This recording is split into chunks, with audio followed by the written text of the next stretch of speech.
National addition में लिखा हुआ है कि इकोनॉमी 7% ग्रो हो रही है और अनएम्प्लॉयमेंट 5% है। ये जवाब पार्लियामेंट में भी दिया गया।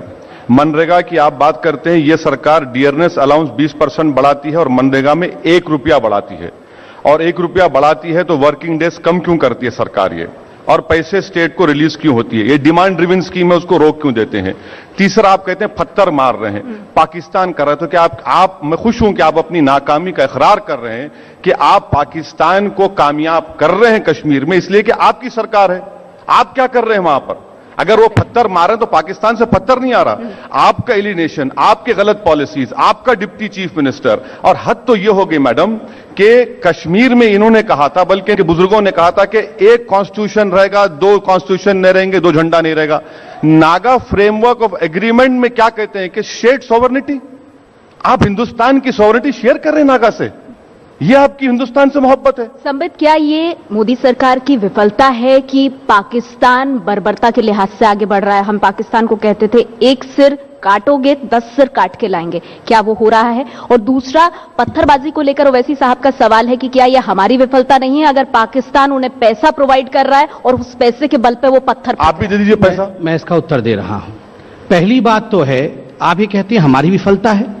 जब आर्मी चीफ ने यह स्टेटमेंट दिया कि हम इनको छोड़ेंगे नहीं, जब पेलेट गन चलाया गया और पेलेट गन के कारण कोई अगर झुक के पत्थर उठा रहा है तो स्वाभाविक है वो हताहत हो जाएगा, उसके आंख में लग जाएगा, उसके सर में लग जाएगा, क्योंकि पेलेट गन तो देखता नहीं है कि कौन झुक रहा है पत्थर उठाने के लिए।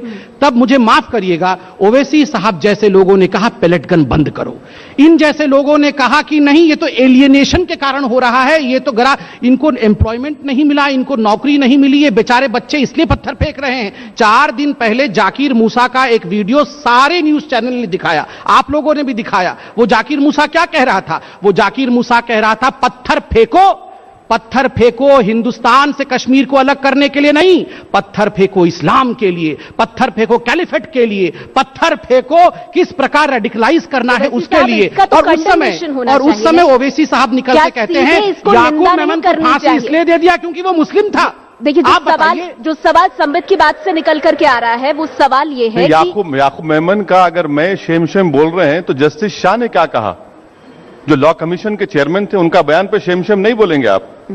और मैं आज भी कह रहा हूं, पंजाब में आपकी सरकार थी, बेन सिंह को मारने वालों को फांसी नहीं दी आपने, आपकी सरकार थी। तमिलनाडु असेंबली से रेजोल्यूशन आ गया। अब कश्मीर का मसला यह है कि सरकार इनकी है, ये अपनी नाकामियों को एग्रेसिव नेशनलिज्म से जोड़ते हैं। अगर छोटा सवाल आप पूरा कीजिए बात, जो संबित का सवाल है बस उतना आप तक मुझे पहुंचाना है। सिर्फ वो जो एक लाइन उन्होंने कहा कि जब इस तरह के वीडियो सामने आते हैं और कहा जाता है कि आप कश्मीर को भारत से अलग करने के नाम पर पत्थर मत फेंकिए, आप इस्लाम के नाम पर पत्थर फेंकिए, तब ऐसे लोगों को सीधे निंदा नहीं होनी चाहिए। No if no but. नहीं, आप और संपित मुझे हिंदुस्तान के खिलाफ समझते हैं? बिल्कुल नहीं सर, बिल्कुल नहीं ना। सीधे उनका एक सवाल आपको ना संपित को इख्तियार है कि आप मेरे नेशनलिज्म का इम्तिहान लें। जो भी हिंदुस्तान के खिलाफ होगा मैं उसके खिलाफ था और इंशाअल्लाह रहूंगा। हमने जिना के पैगाम को ठुकराया।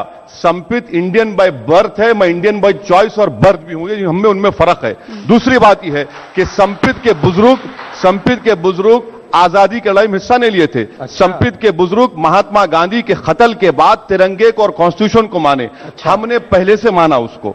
आखिरी बात यह है कि संपित साहब, हुकूमत आपकी है, मेरी नहीं है, आपका डिप्टी चीफ मिनिस्टर है। आप क्या कर रहे हैं वहां पर?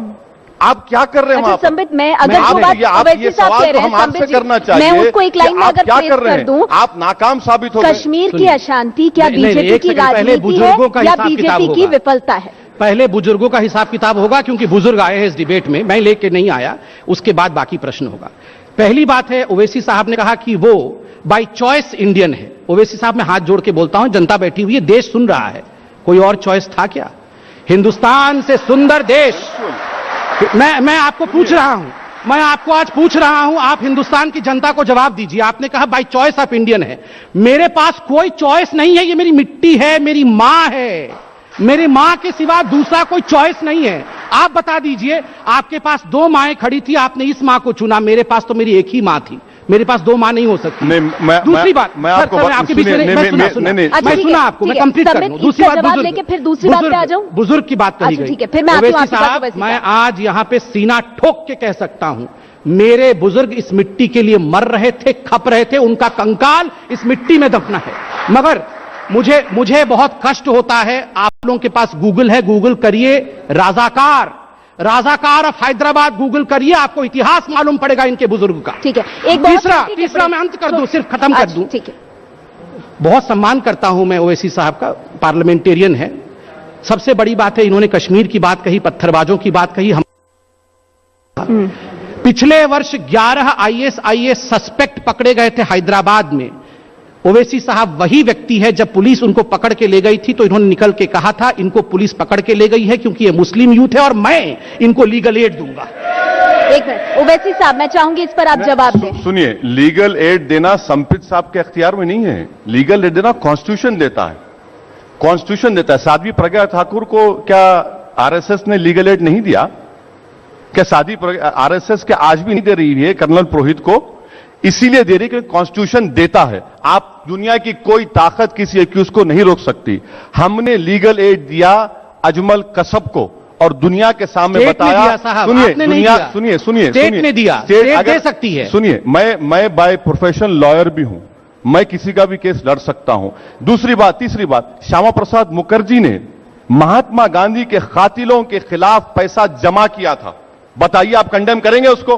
बिल्कुल नहीं, फैक्ट है, बिल्कुल नहीं है फैक्ट, हिस्टोरिकल फैक्ट बिल्कुल फैक्ट नहीं है। सरदार पटेल के बुक्स के लेटर्स के बुक्स में बात लिखी गई है और बिल्कुल नहीं को पढ़ना चाहिए। मैं फिर से कह रहा हूं, ठीक है, आप श्यामा प्रसाद मुखर्जी पे मैं आपसे कह रहा हूं, कश्मीर में क्या करेंगे आप? श्यामा प्रसाद कश्मीर में अमन लाएंगे? कश्मीर में क्या करूंगा बता दूं। मैं ना जरा इस डिस्कशन चर्चा को मैं लाना चाहती हूं। हमारे पार्टी के फाउंडर है, या कह दूं मैं आपको, जहां हुए बलिदान मुखर्जी वो कश्मीर हमारा है। आज कश्मीर में वीजा नहीं लगता है, क्यों?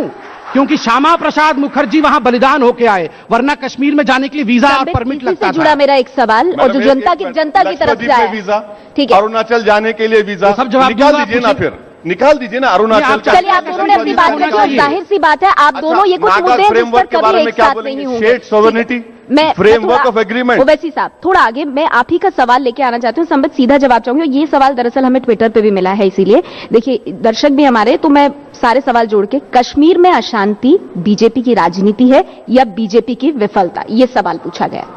देखिए, कश्मीर में जिस प्रकार की अशांति फैल रही है या अशांति जो बताया जा रहा है, ऑपोजिशन का मेन एलिगेशन है कि ये बीजेपी और पीडीपी की जो अनहोली नेक्सस है उसके कारण हो रहा है।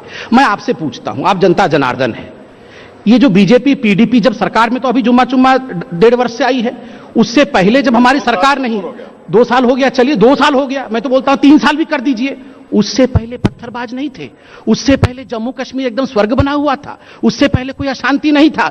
आप जब तक असल मुद्दे पर बात नहीं करेंगे कि वहां रेडिकलाइजेशन हो रहा है, वहां वहाबिज्म फैल रहा है, और ओवैसी जैसे लोगों को बाहर निकलकर लिबरल मुस्लिम्स को इस पर अटैक करना चाहिए, सूफिज्म लाना चाहिए। आप लोग बहुत बड़ी बड़ी बातें करते हैं, वहां अनएम्प्लॉयमेंट की लड़ाई नहीं हो रही है, वहां पर रेडिकलाइजेशन हो रहा है। आप लोगों को वहां उन्होंने अपनी बात रखी, बिल्कुल संबित ने अपनी बात रखी, आपसे अपील कर रहे हैं। सूफिज्म की बात आप क्या करेंगे कश्मीर के हालात बदलने के लिए? मैं सूफिज्म की बात कर रहे, कभी फनाफिल्लाह का मतलब बता दीजिए दुनिया को। फनाफिल्लाह किसको कहते? फनाफिल मुर्शिद किसको कहते? सिर्फ पढ़ के आइए। दूसरी बात है, कश्मीर में मालूम आप बहुत पढ़े लिखे, मैं कम पढ़ा लिखा हूं। नहीं सर, सही है, नहीं सही है सर, मैं दिल्ली ओपन यूनिवर्सिटी का डिग्री नहीं होल्डर। सुनिए, आप मेरी बात सुनिए, मैं आपसे पूछ रहा हूं, गवर्नमेंट आपकी है, रेडिकलाइजेशन अगर हो रहा है, हम गए थे वहां पर, मैंने 12 सजेशन राजनाथ सिंह साहब को दिए, एक सजेशन पर इंप्लीमेंटेशन नहीं हुआ। आप पूछ लीजिए, कभी राजनाथ सिंह साहब को बिठाइए, मुझे बिठाइए। आपने एक कोई सजेशन बता सकते हैं जो आपने दिया हो वहां का बेहतर भविष्य के लिए? मैंने कहा था कि सर, पहला एक काम आप कर सकते हैं कि वहां कश्मीर के वैली के जितने अखबार के एडिटर्स उनको बुलाइए, उनसे बात करिए, उनको समझाइए। दूसरा मैंने कहा था कि वहां पर जो एप्पल ग्रोअर्स है, उनका उस वक्त हम गए थे, वो खराब हो रहा है, उसको ट्रांसपोर्टेशन का मुहैया करिए। तीसरा हमने कहा था कि जितने लोग 100 से ज्यादा बच्चे अंधे हो चुके थे, आप उनके लिए वहां एक हॉस्पिटल खोलिए। आप बताइए, ऐसे 12 सजेशन हमने दिए, ये पूरे अपोजिशन ने दिए। क्या हुआ? पावर में ये है, ये अपनी गलतियों को छुपाने के लिए बात कर रहे हैं। उनका जवाब ले लीजिए। 12 सजेशन दिए इन्होंने, 3 अभी उन्होंने जिक्र किया।